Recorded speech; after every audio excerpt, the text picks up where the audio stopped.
มิจฉาทิฏฐิสัมมาทิฏฐิเป็นแบบใดที่เพิ่นนำออกมาชี้แจงแสดงมิสัมมาทิฏฐิก็ใส่น้ำตนเองเพื่อบ่ให้เกิดก่อเวรภัย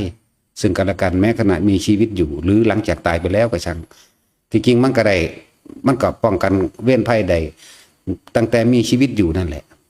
ในปัจจุบันนี่แหละหลังจากตายไปแล้วมันก็บ่มีสิ่งใดให้ห่วงมันก็บ่มีสิ่งใดให้ยึดให้ติดให้เกาะสัมมาทิฏฐิจึงเป็นหนทางเดินของกายวาจาจิตของจิตวาจากายอย่างสี่มิจฉาทิฏฐิเป็นทางเดินที่ของจิตของกายของใจคือกันแต่ว่าเดินทางไปนั้นล้วนแล้วถ้าเป็นเวรเป็นภัยเป็นสัญญากรรมทั้งเบิดเพิ่นสี่แจงทั้งสองสายให้เฮาฟังแล้วให้เฮาฮู้แล้วเฮาก็เลือกเอาตินี่ทางผิดความไม่เห็นตามความเป็นจริงบ่เห็นหยังบ่เห็นว่าสัตว์โลกเป็นไปตามกรรมคำว่ากรรมมีความเข้าใจว่ามีผู้อื่นดลบันดาลให้มีผู้อื่นรับแทนได้เห็นว่าผู้อื่นจะช่วยเหลือได้อย่างเช่นพวกถือพระเจ้าพวกถือพระพรหมพวกถืออย่างต่างๆคิดว่าตายแล้วจะไปอยู่สวรรค์มั่งไปอยู่ตามพระเจ้าไปอยู่ตามพระพรหมมั่งหรือพระพรหมลิขิตพระเจ้าลิขิตให้เขียนให้เฮ็ดให้กระทำแบบนั้นแบบนี้ถ้ากระทำลงไปแล้ว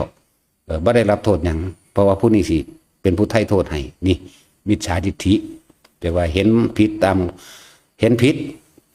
บ่เห็นเป็นไปตามความจริงส่วนสัมมาทิฏฐิเห็นว่าสัตว์โลกเป็นไปตามกรรมกระทำสิ่งใดก็ย่อมได้รับผลสิ่งนั้นทุกอย่างล้วนเกิดขึ้นจากตนทั้งนั้นบ่ได้มีผู้ใดดลบันดาลกรรมนี้เราทำเองเราก็ต้องรับผลของมันเองเนี่ยสัมมาทิฏฐิสัมมาทิฏฐิเอาไว้ใส่เพื่อหยังเพื่อว่าสิป้องกันตนเองให้ออกจากมิจฉา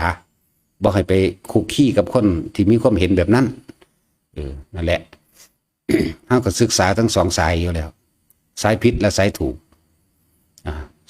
สายจริงกับสายปลอมซะไปแต่ว่าผิดกับว่าถูกกับว่าบ่ทันใดมันถูกของไผของมันสายตามความเป็นจริงกับสายตามความบ่จริงหนทางนั่น บัสันมักมีองค์8บอกนี่หนทางนี่เพื่อความบริสุทธิ์หลุดพ้นนั่นก็มักมีองค์8คือกันแต่ว่าเป็นหนทางแห่งความอาธรรมเป็นแห่งอาธรรมบ่เป็นไปเพื่อความบริสุทธิ์หลุดพ้นอันนั้นก็ดีไม่ใช่ทางเดินของผู้ที่จะเข้าถึงความบริสุทธิ์หลุดพ้นอะมัก อันนี้มักซื่อๆแล้วจังว่าเพิ่นก็สอนเฮาไว้ถึงสองสายแล้วเลือกที่จะเดินเอาเลือกที่สิกระทำเอานะจังว่าถ้าเฮาเห็นโลกซ้ำมันฟุตบอลนี่เฮาอยู่ที่สูงแล้วนะจักอยู่หม่องใดจักมาแย่งชิงอีหยังกันแน่นะนั่นจังว่าถ้าเฮาน้อมเข้ามาในจิตของเจ้าของเองคือความคิดสังเกตความคิดของเจ้าของเองอยู่เรื่อยๆเนืองๆเรื่อยๆนะเฮาจะค่อยๆเห็นสิ่งที่เฮาเข้าไปยึดดอกมันจะค่อยเห็นไปเรื่อยวิธีน้อมเข้ามากับลมนั่นแหละ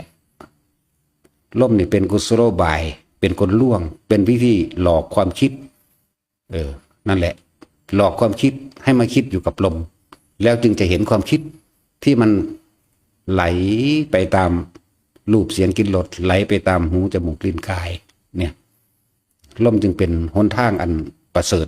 สูงที่ว่าสูงสุดก็ว่าได้ประเสริฐสูงสุดแล้วจนว่าบ่มีหยังหมดละลมหายใจเฮานี่แหละ